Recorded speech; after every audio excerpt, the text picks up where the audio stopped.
So on behalf of the city, I'd like to thank you all for taking the time to join us this evening and welcome you to our very first open house towards developing a strategy for sharing parks and open spaces in New Westminster. Very appropriately, a strategy that we're developing titled People, Parks, and Pups. So just so you all know what to expect this evening, I'm going to give you an overview of our agenda. And again, we'll aim to finish up and carry on with your evening at 8:30 p.m. We've broken down this open house into 5 key parts. I'm starting out with the welcome purpose, and I'll be giving you some Zoom tips. Then I'll be handing it over to our consultant, Allison, who will be presenting some key issues that have been identified with dogs in cities, and some of those issues very specific to New Westminster. We'll then be breaking up into small discussion groups facilitated by a staff member. And that's an opportunity for us to really hear back from you on a number of items and questions.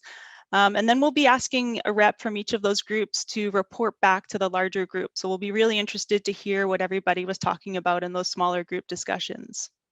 And then we'll wrap up and conclude the session just outlining our next steps. Before I move on, I just wanted to highlight a few housekeeping items and Zoom tips. I wanted to everyone to understand and know that we are recording the session tonight.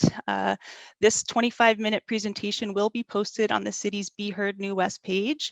And that's really to enable those that can't join us tonight to watch the presentation and provide their feedback on their own time. Please feel free to keep your camera on or off during the presentation. But when we do move into our small groups, it'd be great if you could keep your video on. It makes us feel together like we're in a room and having a conversation. If you do experience what I like to call screen freeze, please feel free to turn off your screen sometimes, or your camera, sorry. Sometimes that really helps with some of the technical difficulties. I mentioned earlier, please do stay on mute during the presentation. And as we move into those smaller group discussions, we'll ask you to unmute and start providing us with your ideas and feedback. Lastly, for those who are familiar with Zoom, we won't be using the chat function tonight. Instead, we'll be answering questions in our smaller group sessions in the second portion of the open house. So I'll just ask for the next slide. So again, thank you all for being here tonight. It's a lovely sunny evening, so hopefully you're on your window and getting some of that vitamin D. Tonight is one of many conversations with the community that's underway to better plan our parks and open spaces to meet the needs of all residents, and yes, including dogs. As our population is growing and we have people living in smaller spaces without backyards in New Westminster, it's really important that we do hear all perspectives, that's for dog owners and non-dog owners, on how to best foster the health and well-being of all park users, and of course, promote responsible dog ownership. So the input that you do provide us tonight, either through this discussion or through our Be Heard New West website, and you can see the logo on the upper right-hand side of this page. We will be using the input to develop our People, Parks, and Pups strategy. On to the next slide. Tonight we have a team of consultants and city staff members facilitating our session, and I'll introduce the city staff that are on the line first. So Yi-Hung Liao, our Parks Design Technician, Jennifer Miller, our Manager of Public Engagement, Jonathan Marcone, our Superintendent, Parks and Open Space Maintenance, and Dylan Myers, the Acting Superintendent for Street Use Enforcement, Parking, and Animal Services. And again, myself, Erica Mashig, I'm the Manager of Parks and Open Space Planning, Design, and Construction. And to introduce our consultants from Space to Place, a Vancouver-based landscape architecture firm, we have Alison Mada, who will be our main presenter this evening, and supporting her is Divine Deme. So we will invite you all to do the same and introduce yourselves at our small group discussions. But just to get a general sense of who's on the line tonight and participating, we do have a quick poll question for you. So you should see a question here pop up on your screen. And the question is there a dog in your life currently? Are you a dog owner or handler? If you could please click on your answer, yes or no. Take a couple seconds to do that.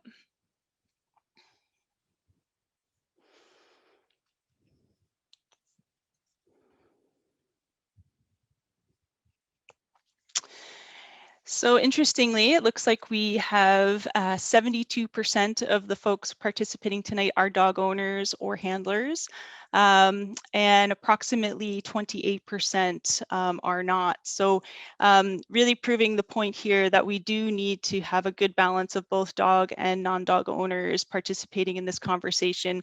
All of your perspectives and ideas are valued and will be helpful in developing our strategy. So with that, I'm going to hand it over to Allison.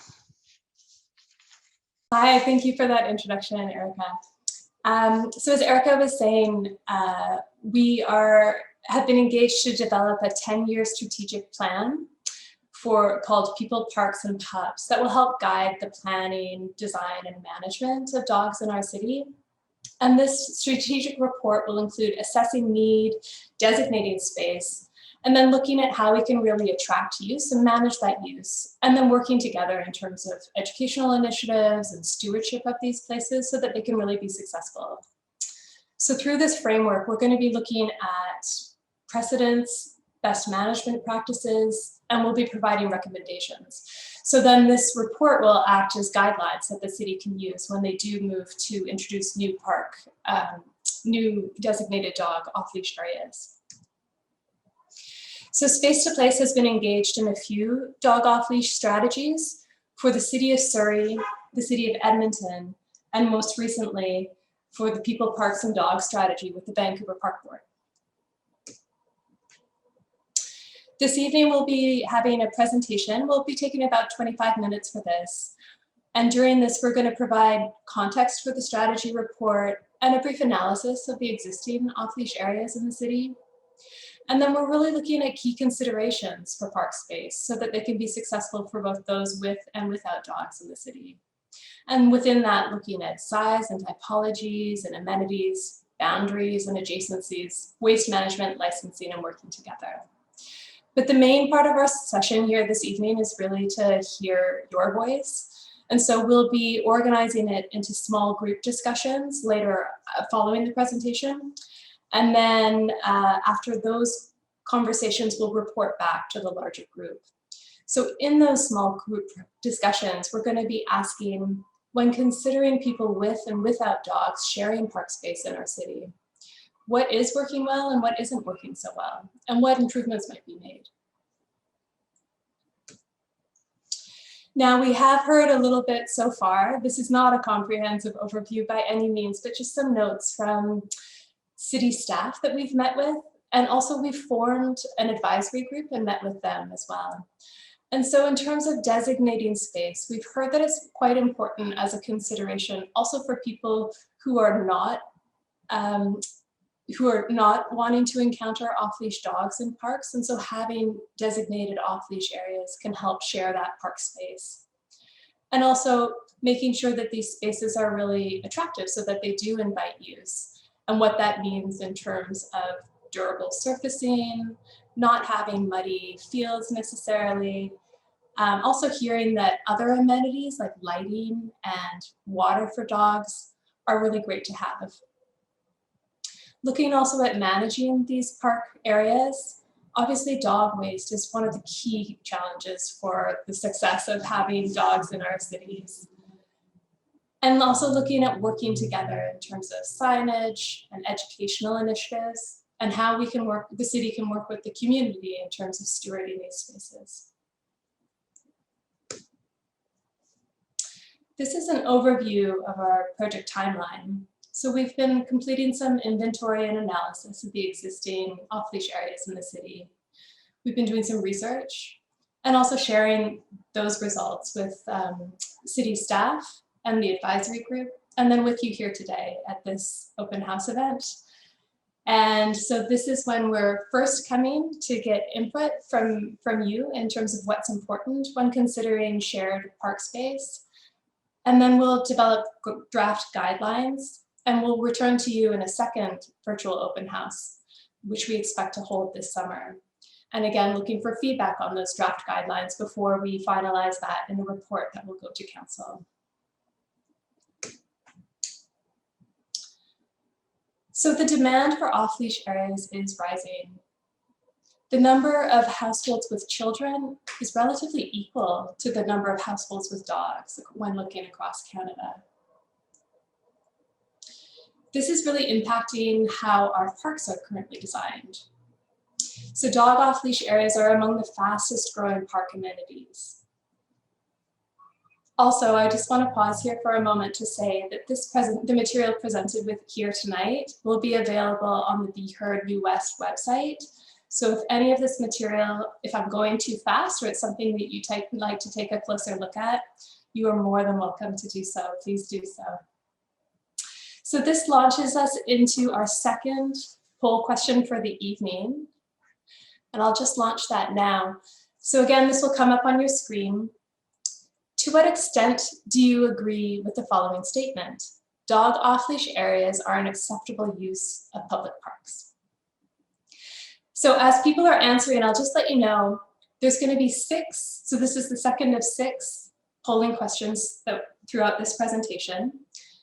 They will all be in this format of to what extent do you agree with the following statement. But we will move through fairly quickly. If we close the poll results before you get a chance to respond, these questions are also included in a survey, and that public survey is part of our round 1 engagement. So that will be available on the Be Heard New West website with the people of Parks and Pups. So I'm just going to end that now and share the results.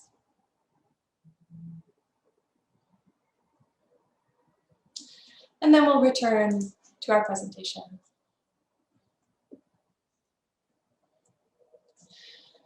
So well-designed and well-located dog off-leash areas can really help make US parks better for all park users.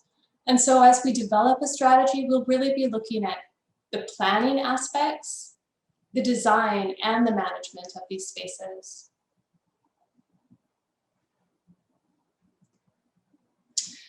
We're looking at the existing off-leash areas in the city and at creating an inventory of them. But we're also looking at surrounding municipalities, knowing that some residents in New Westminster also use off-leash areas in the surrounding neighborhoods. And certain parks, like Robert Burnaby Park or Hamilton Highway Park, these are really large off-leash areas that provide a valuable amenity because of their larger size. So on this map, it's shown as a 3-kilometer service radius for those really larger ones, 1.2 hectares or larger, and then a smaller service radius for smaller dog parks. And I'll get into that in a minute. Again, looking at a map of the city and identifying where the locations are of our existing off-leash amenities. So there's 9 in total with a +1 dog relief station. And again, returning to what I was mentioning earlier about the 1-kilometer service radius. So what I mean here is the yellow circles shown on this map indicate a 1-kilometer radius from each of the existing off-leash areas. That 1 kilometer basically represents about a 15-minute walk. And so the idea is that if these off-leash areas are accessible by a shorter or a reasonable sort of length of walk, and we're actually also asking in the survey, what is a reasonable distance in your opinion? That we can get a better idea of what this existing service is for off-leash amenities in the city. So this brings us to our third polling question. And this is a question about distribution, whether dog off-leash areas in New Westminster are well distributed across the city. Now, please note, this is different from asking if there are enough dog off-leash areas. This will be asked in a future question, but right now we're really just looking at distribution across the city. And I'll let people answer for a little bit longer, about 3 more seconds. Okay, thank you so much. And again, your answers will be captured also in the survey if you complete that.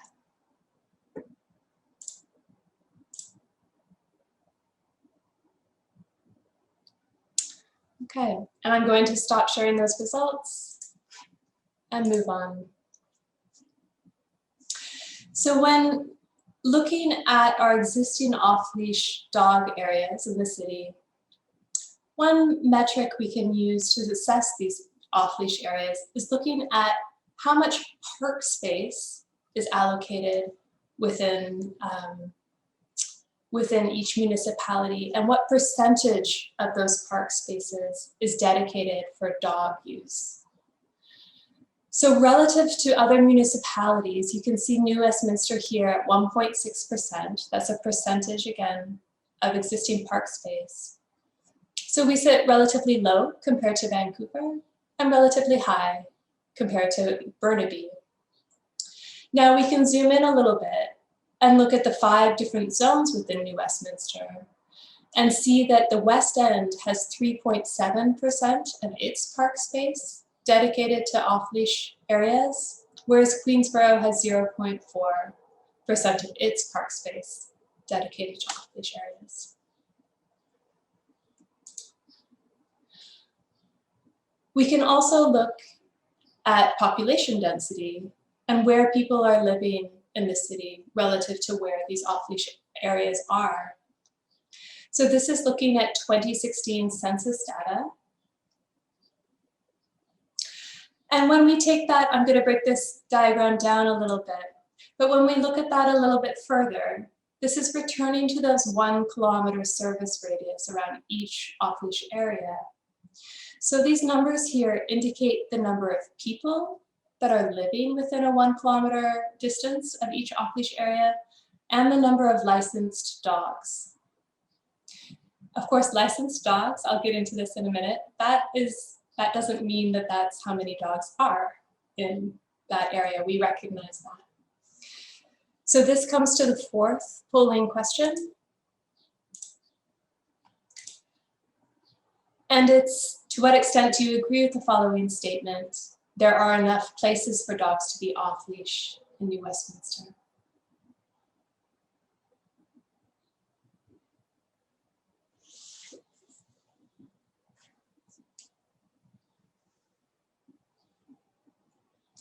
A few more seconds here and then I'll end the polling.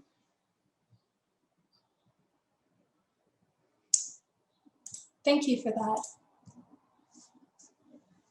And I'll just leave the results up for a second.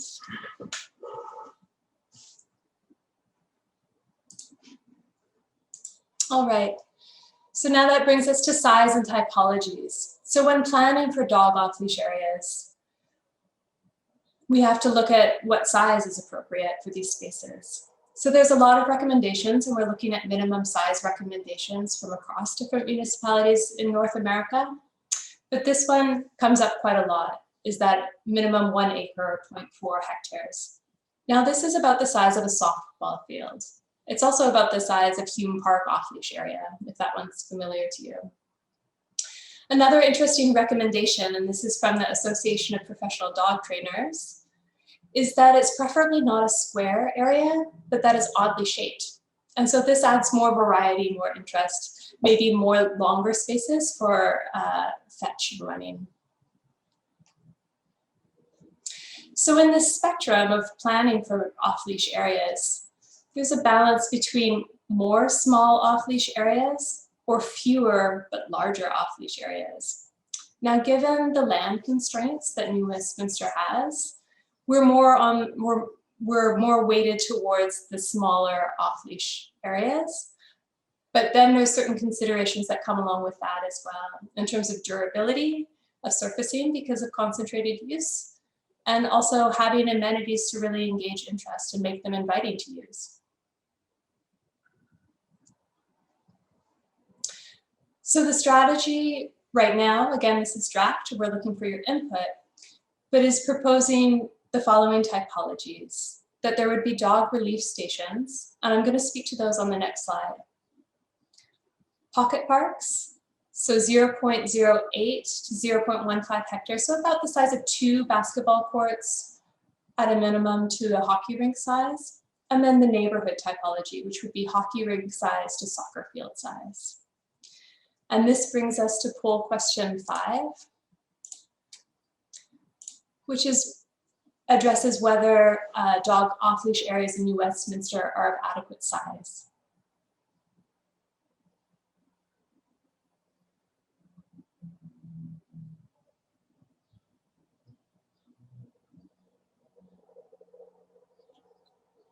And I'll leave that up for a few more seconds. Thank you for sharing. Okay, I will share these results.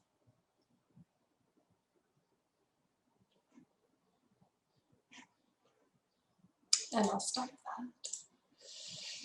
So I was speaking about dog relief stations. So these are for multi-unit buildings. So since 2018, New West has required the inclusion of a minimum 100 square foot dog relief area for medium and high rise residential and mixed use development permits. So these are maintained by the strata and they're really intended for residents, but they help really fill a need in terms of when you're given the high number of apartment dwellers in New West. And just really if you're still walking a distance to an off-leash area and maybe you don't have an individual backyard, that these really provide a space for the dogs that provides an important role. And when looking at the amenities in our off-leash areas, there's really a range that can be provided. And we want to get right what the basic amenities are that should be provided at all dog off-leash areas, and then what additional amenities might be provided. So this really gets to the question of, are we making these spaces attractive enough so that they are actually engaging use and holding that use? So this brings me to the 6th and final poll question. To what extent do you agree with the following statement? Off-leash areas in New West are of good quality overall.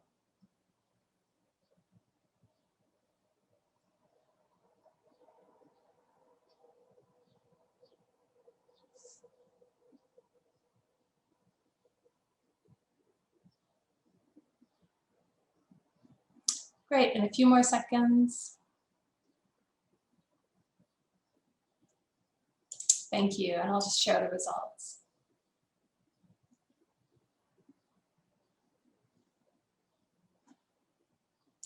Okay, thank you for that. So again, in the survey that will be available through the Be Heard New West website, we'll also be asking these questions again, and we can get into them in their small group discussions as well. But looking at what the basic amenities might be for all dog off-leash areas, which may include waste bins, shade, open space, seating, open space for running and fetch, and having your dog get its exercise. And then supplemental amenities, and you can see a long list there, but looping paths come up quite often in terms of moving people away from that concentrated use that can happen right at entrances. Water for dogs has come up. We've heard in our staff and also advisory group sessions, and lighting has come up as well.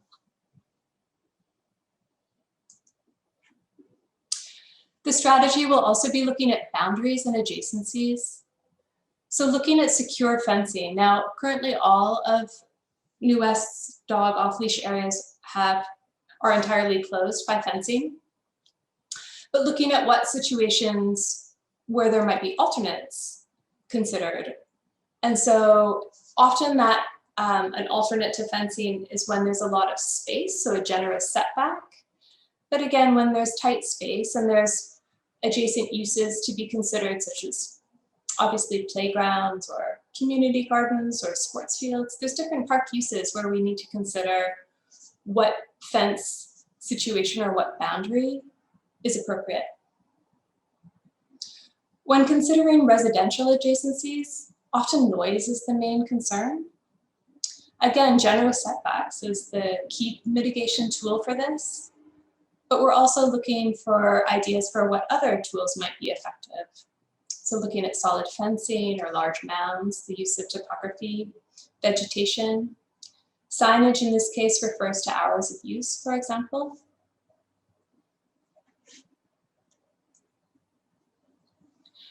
Boundaries are also important to consider in terms of ecologically sensitive areas.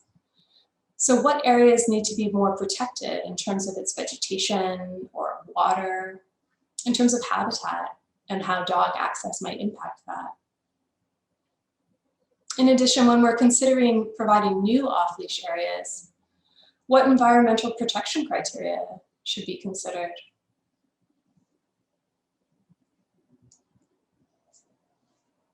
The strategy, of course, will also look at waste management.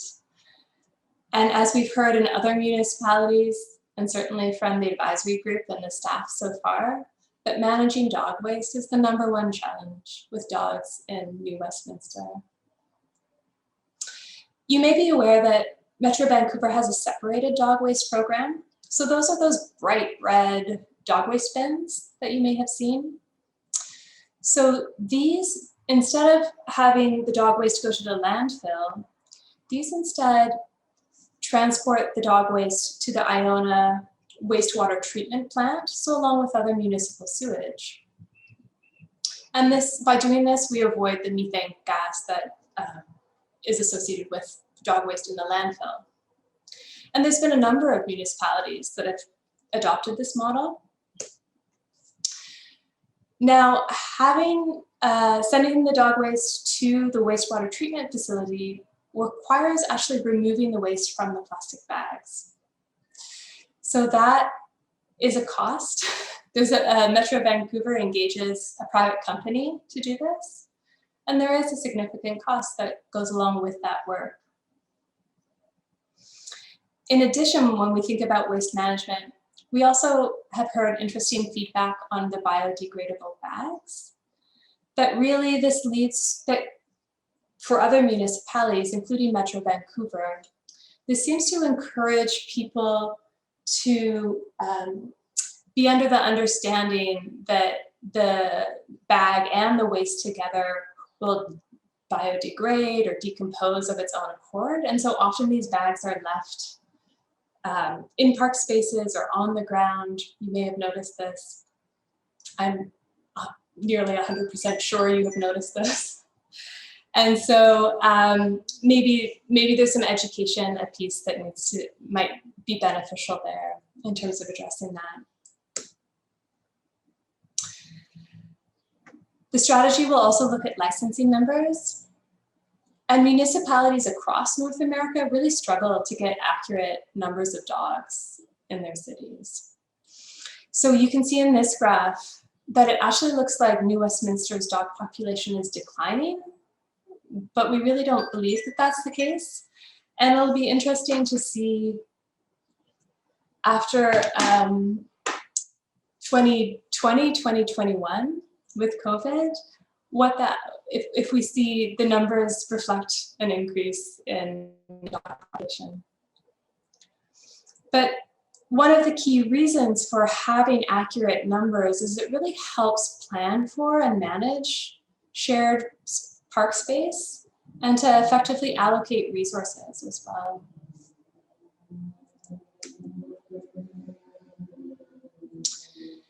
So the strategy will also be looking at how we might work together to better steward these places and make them successful. So educational initiatives, for example, many municipalities partner with community organizations to offer dog training and etiquette courses. Basically looking at opportunities for how we might work together with dog owners and non-dog owners to make parks more comfortable and safe for all park users. Also looking at stewardship opportunities and looking at how community members might work together with the city in order to help manage these spaces.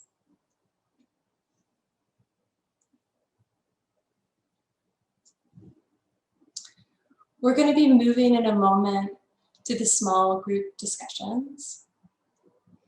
And again, the two questions that we're going to be asking are, when considering people with and without dogs sharing park space in our city, what is and isn't working well? and what improvements might be made.